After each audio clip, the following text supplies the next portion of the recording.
Assalamualaikum warahmatullahi wabarakatuh. Halo semuanya, kami dari kelompok 1, kami di sini akan mempresentasikan tentang CCNA Introduction to Network 2026. Nah, di sini kami akan menjelaskan tentang modul 1 yaitu Networking Today, yang dimana akan saya jelaskan oleh Hafiz Rahmat Kurniawan. Saya Faiz Nama Citarahap. Saya Raffi Maulana Abdillah. Saya Muhammad Raisa Sudin. Saya Ilham Al-Tubahat. Saya Alberto Satrio Nugroho. Saya Salma Mutaliza. Saya Claudia Irenca. Saya Arika Gini. Oke, di sini akan dijelaskan yang pertama, modul pertama yaitu oleh saudara Salma Anggun Feliza. Silakan Salma.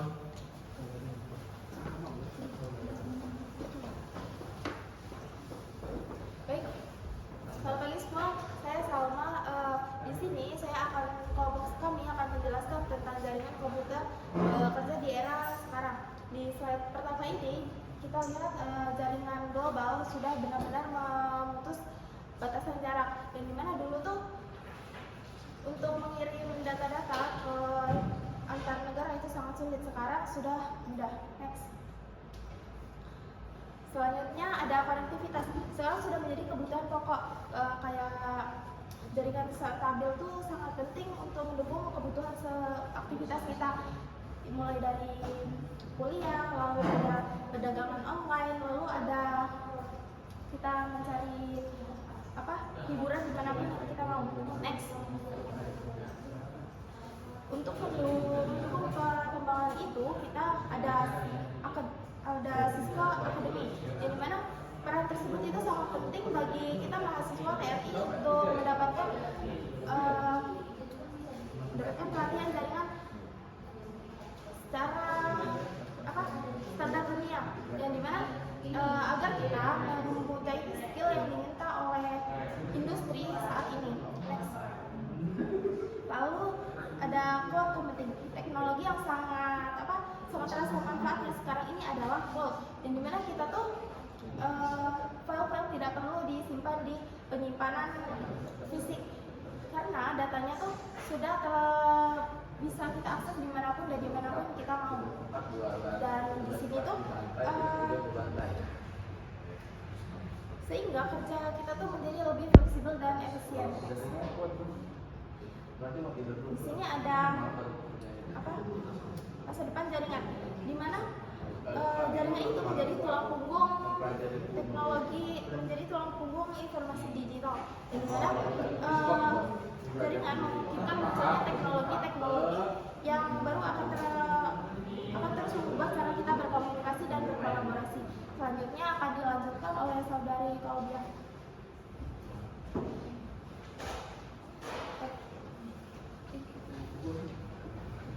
Baik, saya Claudia Irenca. Di sini saya akan membacakan materi selanjutnya, yaitu bagian host, yaitu servers dan client. Yang dimana server adalah komputer atau sistem yang menyediakan layanan kepada perangkat lain di dalam suatu jaringan.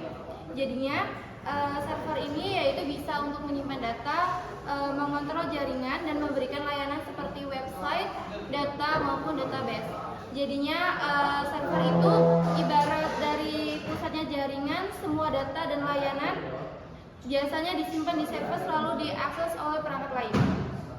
Di sini ada peer to peer yang dimana kita sebut bisa P2P, yang dimana adalah sebuah arsitektur jaringan di mana perangkat bisa saling berbagi data langsung tanpa server pusat. Lalu di sini ada keuntungannya, yaitu keuntungannya yang pertama mudah diatur dan tidak perlu server khusus.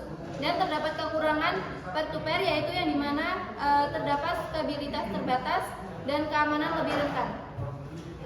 Untuk slide 3 yaitu perangkat akhir. Di sini perangkat akhir adalah perangkat yang digunakan oleh pengguna untuk mengirim atau menerima data dalam jaringan. Contoh dari perangkat akhir yaitu ada komputer, ada smartphone, dan ada printer.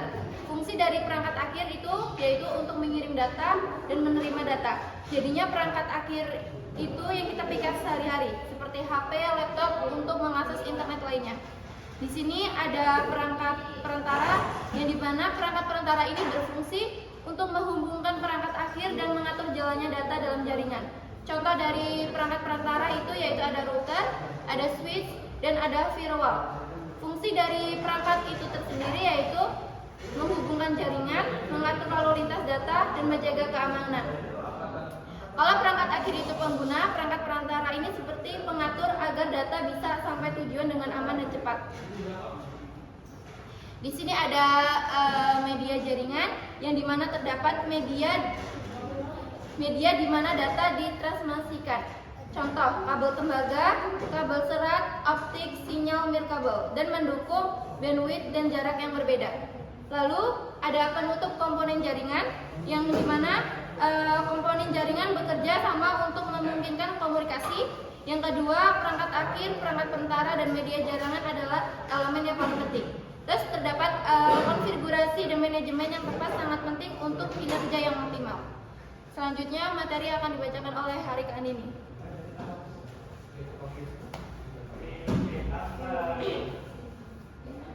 Baik, saya Harik Andini.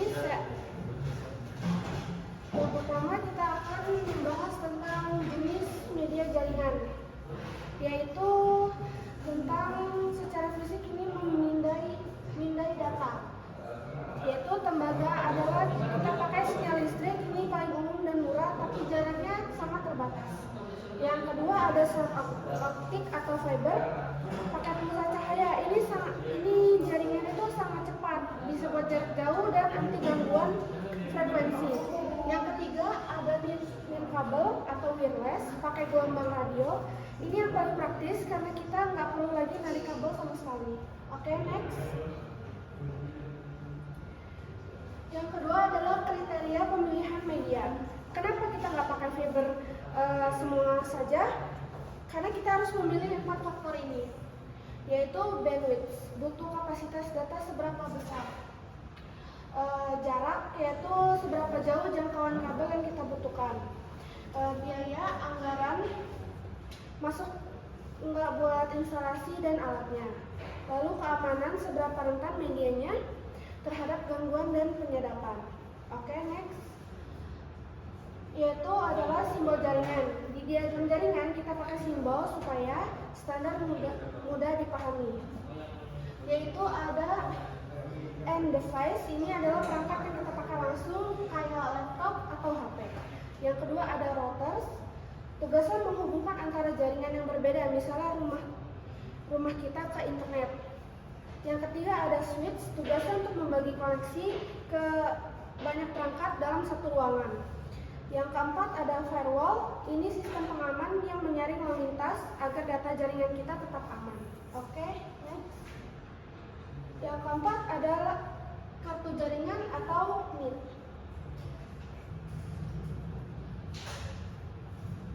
Gampangnya ini adalah komponen dalam perangkat kita yang berfungsi sebagai pintu masuk keluar data. Mau pakai kabel LAN atau WiFi, perangkat kita punya NIC wajib berkomunikasi dengan data jaringan luar.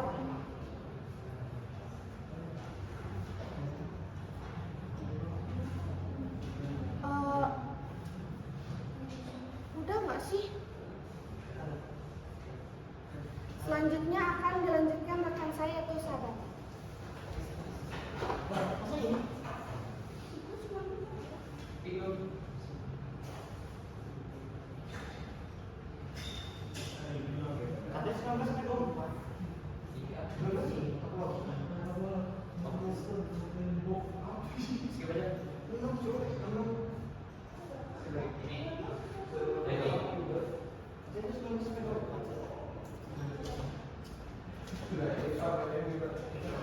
Oke, selanjutnya ada topologi fisik, yang dimana topologi fisik itu adalah tata letak fisik dari kabel dan perangkat jaringan. Misalnya ada komputer, ada switch, dan juga ada kabel-kabelnya, yang dimana ini mempengaruhi kinerja dan skalitas jaringan.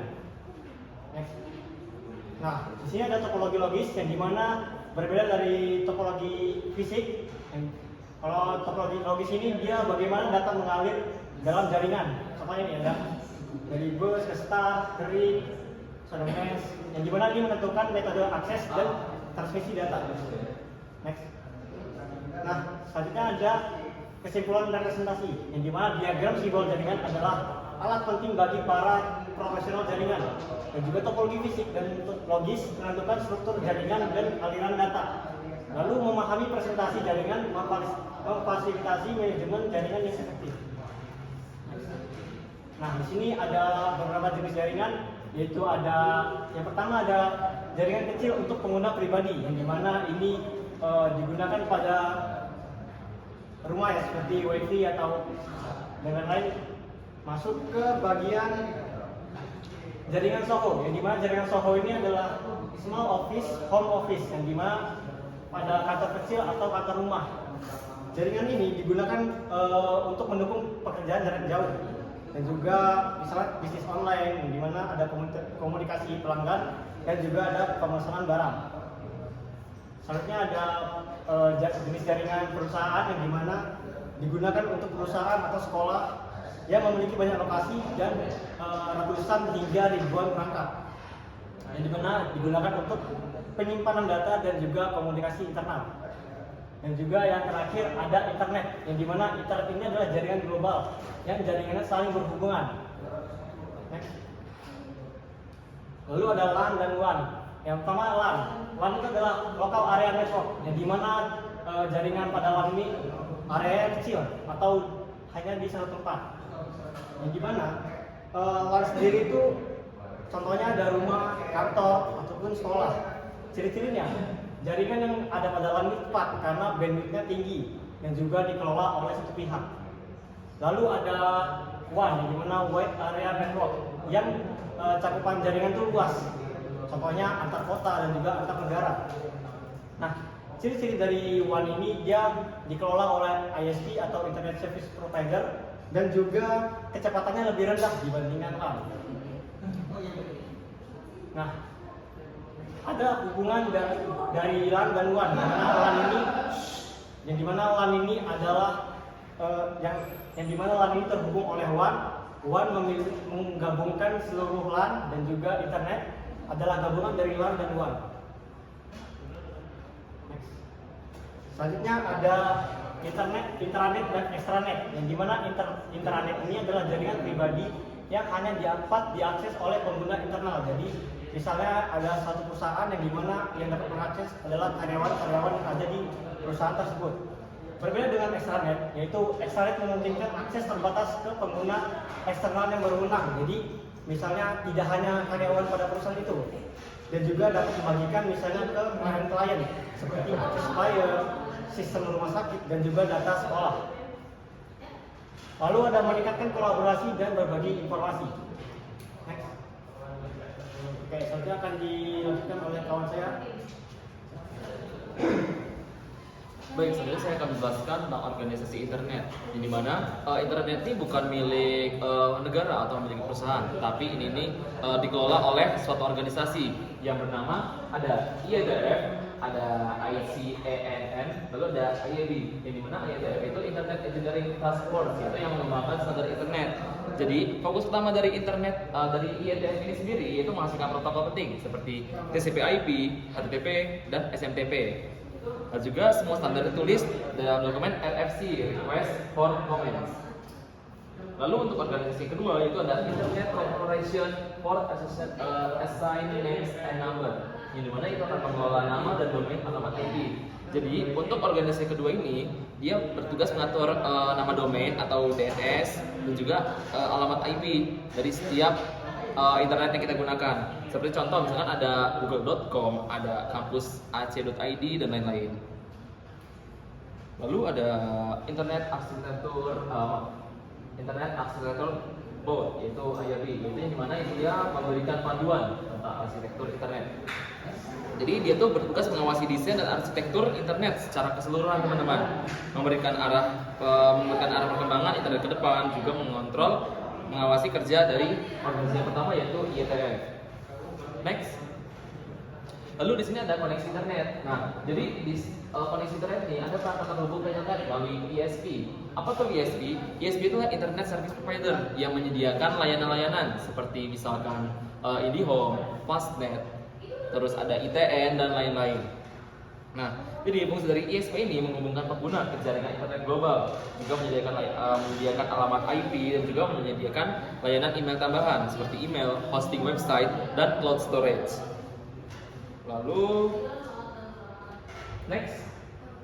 Nah, di sini juga ada teknologi akses internet, teman-teman, di mana ISP ini memainkan peran penting dalam menjaga akses internet dan juga menawarkan teknologi yang berbeda untuk memenuhi berbagai kebutuhan lokasi. Jadi teknologi akses internet ini adalah cara atau media yang digunakan untuk terhubung ke internet. Contohnya media fisiknya seperti fiber optik, terus juga ada Ethernet. Nah, dari kelebihan teknologi akses internetnya sendiri teman-teman, dia itu stabil dan cepat, tapi kekurangannya juga dia kurang fleksibel. Lalu juga ada wireless nirkabel yang dimana itu atau nirkabel seperti WiFi atau jaringan seluler 4G hingga 5G. Nah, lalu ada broadband yaitu internet berkecepatan tinggi, itu selalu aktif tanpa perlu dial-up. Next. Nah, di situ juga ada koneksi rumah yang dimana ada kabel DSL dan seluler. Kabel ini adalah internet berkecepatan tinggi melalui saluran TV kabel. Misalnya menggunakan kabel TV koaksial dan juga biasanya juga untuk wifi di rumah itu menggunakan LAN. Lalu ada DSL (Digital Subscriber Line) yaitu internet melalui saluran telepon. Biasanya ini digunakan pada zaman dahulu, yaitu menggunakan kabel telepon. Bisa digunakan di mana saja dan juga kekuatan sinyalnya cukup kuat. Lalu ada seluler yaitu mobile data yaitu internet kabel melalui jaringan seluler yang dimana biasanya kita gunakan di perangkat handphone, di perangkat pad dan lain-lain yang perlu menggunakan kartu dan nomor telepon. Nah juga itu bergantung pada kekuatan sinyal pada lokasi tersebut. Next. Nah, di sini ada koneksi perusahaan yaitu ada lease line yang dimana koneksi bandwidth ini khusus, terus ada Ethernet terhubung ke port Ethernet, juga ada serat optik, transfer data berkecepatan tinggi. Yang dimana lease line itu koneksi khusus yang tidak dibagi, jadi hanya perusahaan yang menggunakan koneksi tersebut. Dan juga biayanya cukup mahal karena digunakan oleh pihak perusahaan.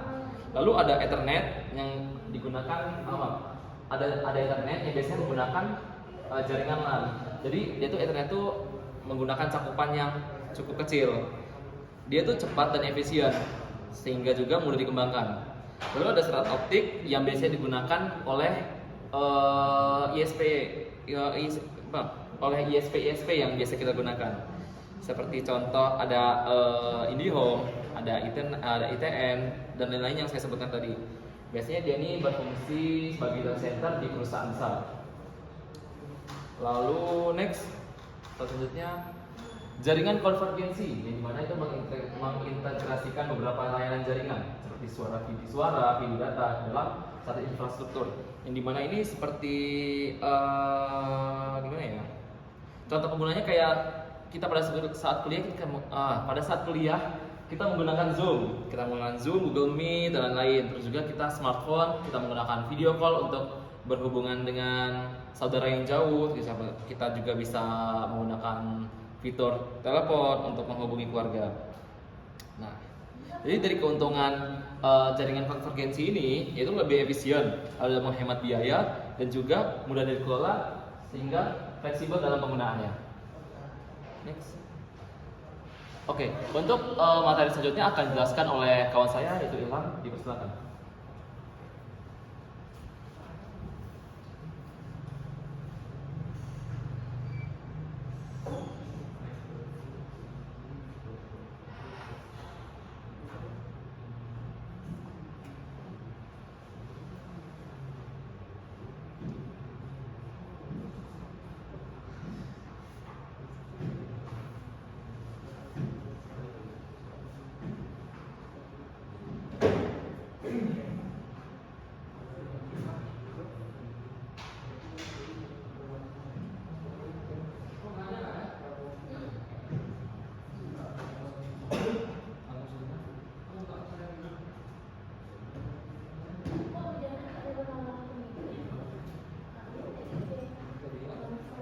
Boleh di skip lagi, sampai arsitektur lagi, sekali lagi. Dah.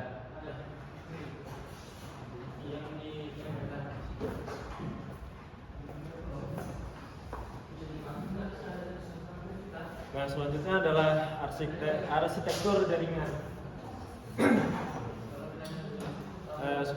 Menjelaskan dulu apa sih arsitektur jaringan itu, kayak desain jaringan yang dibuat agar dapat memenuhi kebutuhan pengguna dan bisnis. Lalu poin-poinnya adalah arsitektur jaringan modern menekankan skalabilitas, keamanan, dan keandalan. Apa sih itu? Jaringan itu harus bisa berkembang aman dari serangan dan tetap stabil. Lalu dilanjutkan dengan poin selanjutnya adalah dirancang untuk memenuhi kebutuhan bisnis dan pengguna yang terus berkembang. Seperti user dan teknologi terus bertambah kan setiap tahunnya atau setiap perkembangan. Jadi jaringan harus fleksibel. Lalu dilanjutkan poin selanjutnya adalah menggabungkan fault tolerance, cost, dan security. Kayak contohnya semua aspek penting lalu digabung agar menjadi jaringan yang optimal. Next. Selanjutnya adalah toleransi kesalahan. Dalam toleransi kesalahan itu tuh adalah kemampuan jaringan untuk tetap berjalan walaupun ada kerusakan. Poinnya kemampuan jaringan untuk menahan kegagalan dan terus beroperasi. Itu seperti misalnya kabel putus, itu jaringan tetap hidup. Lalu poin selanjutnya adalah komponen dan jalur redundan. Itu kayak ada jalur tapi ada jalur waktu mati gitu. Lalu selanjutnya adalah meminimalkan downtime.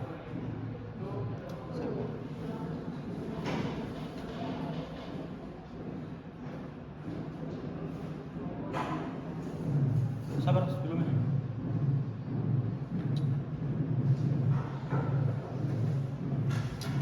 Mengurangi waktu jaringan mati. Lanjut aja. Next. Lalu selanjutnya adalah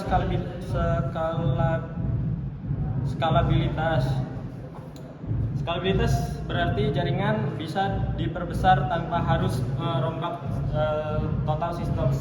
Poin-poinnya adalah kemampuan jaringan untuk tumbuh dan beradaptasi dengan permintaan yang meningkat, kayak seperti tambah user atau perangkat dengan mudah. Lalu desain modular dan teknologi yang dapat diskalakan mendukung ekspansi. Itu seperti jaringan dibuat perbagian. Lalu dilanjutkan dengan memastikan kinerja jangka panjang dan perlindungan investasi. Itu seperti tetap dia berkembang tapi tetap sama seperti itu. Next.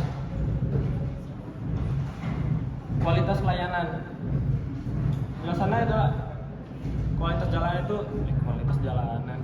kualitas layanan itu seperti teknik untuk mengatur lalu lintas jaringan agar aplikasi tetap lancar. Poin-poinnya itu adalah manajemen bandwidth dan teknik pembentukan lalu lintas. Lalu meningkatkan pengalaman pengguna dan kinerja aplikasi. Next.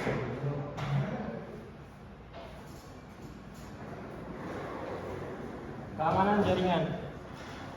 Keamanan jaringan itu melindungi data dan sistem dari serangan. Poin-poinnya adalah melindungi infrastruktur dan data jaringan dari akses di data dan ancaman dunia maya. Kayak contohnya hacker. Lalu dilanjutkan dengan firewall, sistem deteksi intrusi dan kontrol akses sangat penting. Jadi kalau misalkan tadi firewall, ini nih kayak penyaringnya. Lalu dilanjutkan dengan memastikan kerahasiaan, integritas dan ketersediaan informasi. Itu seperti sama aja kayak akses. Jadi kayak misalkan itu bisa tetap diakses walaupun di mana aja. Next. Lalu selanjutnya adalah jaringan yang andal. Jaringan andal itu seperti jaringan yang bisa diandalkan dalam berbagai kondisi. Poin-poinnya adalah satu, fitur jaringan yang andal termasuk redundansi, pemantauan, dan keamanan. Kalau misalnya redundansi itu seperti ada cadangan jika terjadi masalah. Lalu pemeliharaan proaktif dan peningkatan tepat waktu. itu sangat penting.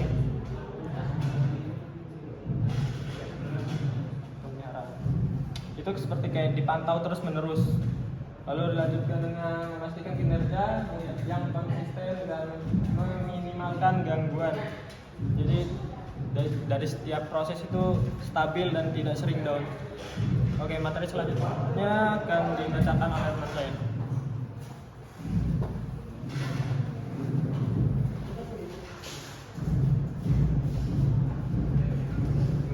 Oke, baik, selanjutnya saya akan menjelaskan tentang tren jaringan. Sebelum masuk situ, tren jaringan mungkin sekarang sudah sangat luas dan besar. Di mana-mana orang dapat mengakses menggunakan perangkat sendiri, seperti laptop, handphone, smartphone, dan lain-lainnya. Yang pertama, jaringan modern berkembang pesat karena kemajuan teknologi yang tadi sudah saya jelaskan. Lalu tren termasuk BIOD. BIOD adalah Bring Your Own Device. Di sini perluasan batas jaringan organisasi ke perangkat tidak dikelola secara langsung oleh departemen IT. Jadi di sini kita ketika menggunakan BIOD, kita bisa mengakses data perusahaan menggunakan perangkat kita personal. Fungsi dan mekanismenya memisahkan lalu lintas perangkat pribadi dari server inti perusahaan menggunakan VLAN virtual agar jika perangkat pribadi terkena virus, dia tidak menyebar ke server utama. Jadi mekanismenya tetap aman ketika kita mengakses email ataupun server perusahaan menggunakan alat perangkat pribadi kita. Lalu pada contoh nyatanya, ketika karyawan menggunakan MacBook pribadinya untuk mengakses email kantor, perusahaan mewajibkan isolasi profil MDM (Mobile Device Management) seperti Microsoft Azure untuk memastikan data kantor tidak dihapus dari jauh jika laptop tersebut dicuri. Next. Yang kedua adalah online kolaborasi. Online kolaborasi tentunya tidak asing bagi kita semua, di mana sekarang kita sudah memiliki kemajuan teknologi menggunakan Zoom, Google Meeting, Discord, dan banyak hal lainnya. Di sini memastikan semua pengguna melihat versi dokumen. Dalam teknis ini tentunya sangat membantu kita untuk meeting jarak jauh ataupun ketika kita tidak bisa saling tatap muka. Contoh nyatanya menggunakan Slack atau Discord, pesan dikirim satu orang langsung masuk ke dalam database pusat dan ikut ribuan anggota tim secara instan menggunakan teknologi web stack. Selanjutnya, next, komunikasi video. Di sini membantukan bandwidth tinggi dan latensi rendah untuk kualitas optimal. Definisinya transmisi data multimedia real time yang sangat relatif sensitif terhadap gangguan jaringan. Jadi di sini kita contoh nyatanya itu seorang dokter melakukan operasi jarak jauh atau konsultasi melalui video HD yang melakukan transmisi tanpa delay agar diagnosis tidak salah. Oke, selanjutnya kita akan masuk ke cloud computing. Cloud computing adalah penyimpanan awan yang mungkin sering kita gunakan seperti Google Drive ataupun yang lainnya. Layanan berbasis internet penyimpanan aplikasi daya komputasi memungkinkan skalibilitas, fleksibilitas, dan menghemat biaya, membutuhkan aplikasi jaringan yang aman dan andal. Jadi ketika kita memiliki sebuah penyimpanan dan kita ingin menyimpannya secara cloud, jadi kita tidak perlu menyimpannya jauh-jauh, kita tinggal sekali klik dan one tap untuk mengupload Google Drive, maka data yang kita miliki itu sudah tersimpan. Salah satu nyatanya ketika nonton Netflix, mereka tidak punya gudang berisi keping film. Semua film disimpan di cloud AWS. Saat kamu klik play, cloud mencari server terdekat dengan lokasimu agar film diputar tanpa buffering. Next. Oke, materi selanjutnya akan dibahas oleh teman saya.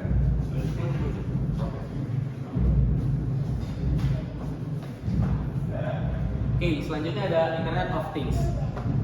Internet of Things atau konsep IoT. Konsepnya sederhana. Kita menghubungkan benda-benda di sekitar kita seperti sensor, peralatan hingga kendaraan ke dalam satu jaringan agar mereka bisa saling berkomunikasi dan bertukar data secara otomatis.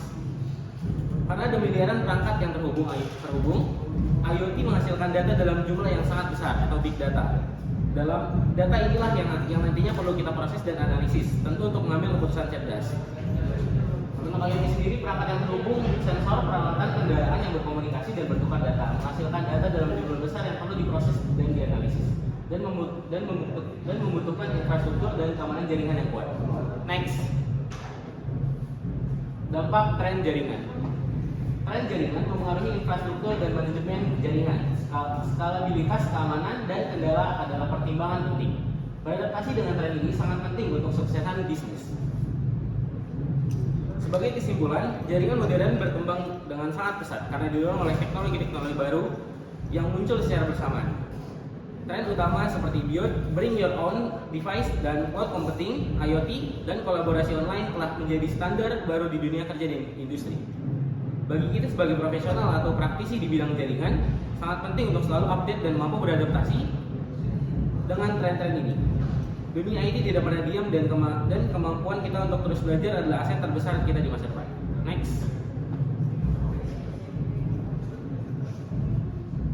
Jaringan modern berkembang pesat karena teknologi yang muncul.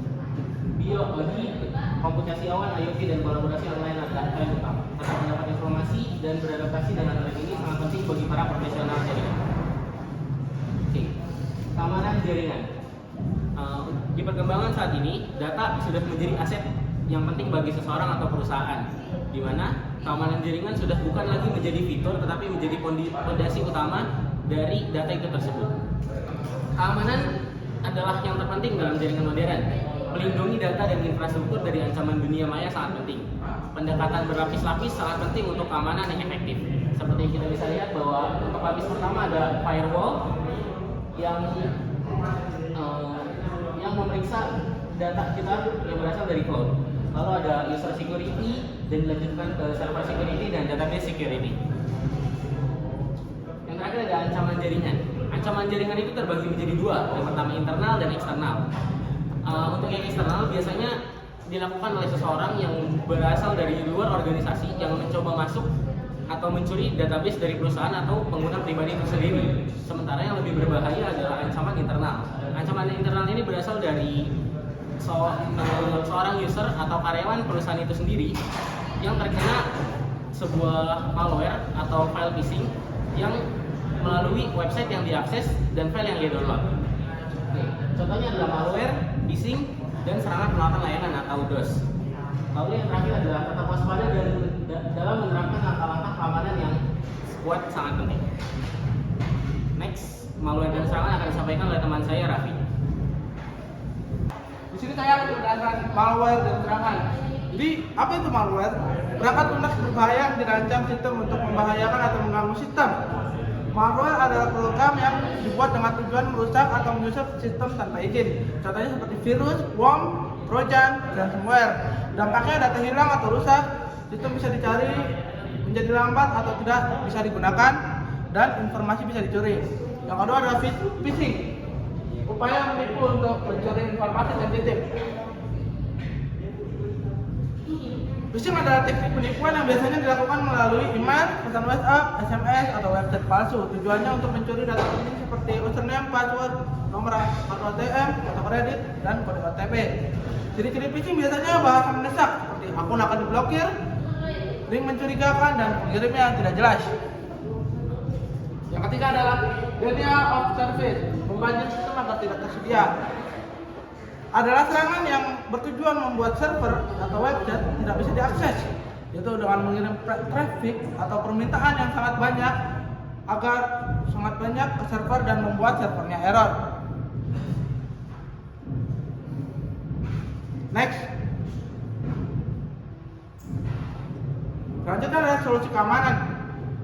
Yang pertama adalah pertahanan yang mendalam melibatkan berbagai lapisan keamanan. Konsep ini dikenal sebagai defense in depth, yaitu strategi keamanan dengan banyak lapisan perlindungan. Yang pertama, artinya tidak mengandalkan satu sistem keamanan saja. Jika satu lapisan ditembus, maka ada lapisan lain yang melindungi. Contoh lapisannya adalah keamanan jaringan atau firewall, keamanan sistem antivirus, keamanan pengguna password atau akses. Yang kedua ada firewall, sistem deteksi intrusi, perangkat lunak, antivirus, dan kontrol akses. Nah, di firewall itu mengatur lalu lintas jaringan dan memblokir akses yang mencurigakan. Dan intrusion detection atau prevention system yaitu mendeteksi aktivitas mencurigakan bahkan bisa langsung mencegah serangan. Antivirus software yaitu dia bisa mendeteksi dan menghapus, mencegah infeksi. Dan terakhir ada kontrol akses yaitu adalah mengatur siapa yang boleh mengakses sistem, username dan password, hak akses atau admin user, autentikasi tambahan seperti OTP dan lain sebagainya. Yang ketiga, mengurangi resiko serangan yang berhasil. Dengan adanya berbagai lapisan keamanan, serangan jadi lebih sulit berhasil. Jika terjadi serangan, dampaknya bisa diminimalkan. Sistem lebih cepat mendeteksi dan merespon ancaman. Next. Keamanan SOHO. Yang pertama yaitu melindungi panel kecil dan jaringan dari ancaman dunia maya. Artinya, jaringan di rumah atau kantor kecil harus dijaga dari berbagai sistem serangan di internet seperti virus dan malware, hacker, phishing, dan lain sebagainya. Yang kedua, menerapkan langkah-langkah keamanan data seperti firewall dan langkah yang kuat. Firewall berfungsi seperti tembok pelindung yang mengatur lalu lintas data masuk keluar jaringan sehingga koneksi mencurigakan bisa diblokir. Password yang kuat, ciri-ciri password yang aman, panjang, minimal 8-12 karakter, kombinasi huruf besar, kecil, dan angka atau simbol. Dan tidak mudah ditebak. Ketiga, mendidik pengguna tentang praktik terbaik aman. Nah, keamanan tidak hanya dari sistem, tapi juga dari pengguna user. Pengguna harus paham cara menggunakan internet dengan aman, tidak sembarang klik link mencurigakan, tidak membagikan password ke orang lain, selalu logout dari akun penting, dan update software secara rutin. Next. Selanjutnya ada keamanan perusahaan. Sistem yang pertama adalah sistem keamanan canggih yang untuk organisasi besar. Pada perusahaan besar, sistem keamanan jauh lebih kompleks dibanding SOHO karena jaringan lebih luas. Data yang dikelola pun sangat penting. Maka digunakan teknologi keamanan tingkat lanjut seperti enkripsi data, VPN, multi-factor authentication. Yang kedua ada sistem deteksi dan pencegahan intrusi informasi keamanan dan manajemen peristiwa atau SIEM. Perusahaan menggunakan sistem khusus untuk mendeteksi dan menghentikan serangan, yaitu dengan IDS, mendeteksi aktivitas mencurigakan, IPS tidak hanya mendeteksi tapi juga langsung memblokir, dan Security Information and Event Management atau SIEM, sistem yang mengumpulkan dan menganalisis log dari berbagai perangkat server, firewall, aplikasi untuk mendeteksi ancaman adanya secara real time, memberikan peringatan jika ada aktivitas tidak normal. Yang ketiga, kebijakan dan prosedur keamanan dan compliance. Perusahaan tidak hanya mengandalkan teknologi, tapi juga aturan yang jelas seperti kebijakan password, hak aset pengguna, prosedur backup data, prosedur penanganan insiden. Next. Nah, selanjutnya ada sertifikasi CCNA. Apa sih itu CCNA? CCNA atau yang biasa disebut dengan Cisco Certified Network Associate. Artinya adalah sertifikasi dari Cisco System yang menunjukkan bahwa seseorang sudah memiliki kemampuan dasar di bidang jaringan. Materi yang diuji biasanya mencakup dasar-dasar jaringan IP, routing, dan switching. Yang kedua, meningkatkan peluang karir dan menunjukkan keahlian. Nah, dengan memiliki CNA, biasanya para pekerja itu memiliki peluang kerja di bidang IT, bisa melamar posisi seperti network engineering, network administrator, dan IT support. Ketiga, diakui secara luas dan dihormati industri. CCNA dan siswa yang diakui secara global. Banyak perusahaan yang mempercayai standar dari Cisco. Karena itu, CCNA sering menjadi syarat atau nilai tambah saat melamar kerja dan menjadi pintu masuk untuk sertifikat kelanjutan seperti CCNP. Next, kesempatan berkarir. Yang pertama, jaringan menawar Beragam peluang karir, bidang jaringan networking sangat luas. Terus berkembang karena hampir semua perusahaan membutuhkan internet dan sistem jaringan. Artinya kamu tidak hanya punya satu pilihan tapi banyak jalur karir, misalnya bidang teknis, keamanan jaringan, cloud, dan center. Yang kedua ada administrator jaringan, insinyur jaringan, dan analisis keamanan.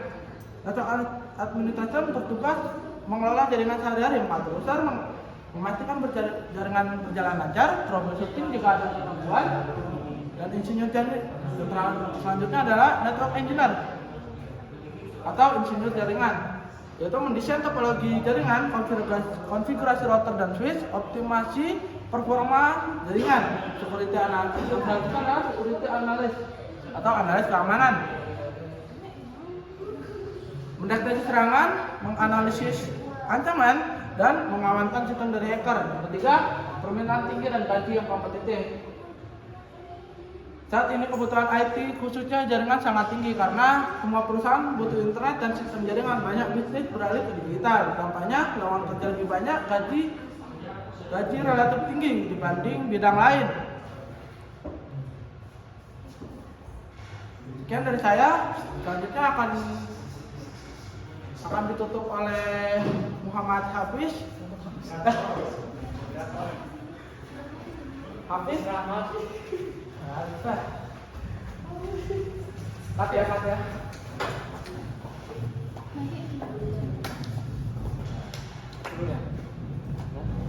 Oke, untuk penutup kali ini yaitu adalah kesimpulan ya dari presentasi yang telah kita buat hari ini, yaitu jaringan adalah tulang punggung komunikasi dan bisnis modern. Sehingga tidak ada jaringan, kalau tidak ada jaringan pada saat ini, kita tidak bisa merasakan komunikasi dan bisnis modern pada saat ini. Lalu kita juga perlu memahami konsep dan teknologi jaringan, karena kan pembelajaran berkelanjutan dan pengembangan profesional sangat penting untuk kesuksesan dalam penggunaan jaringan. Oke, sekian dari kelompok 1. Terima kasih. Wassalamualaikum warahmatullahi wabarakatuh.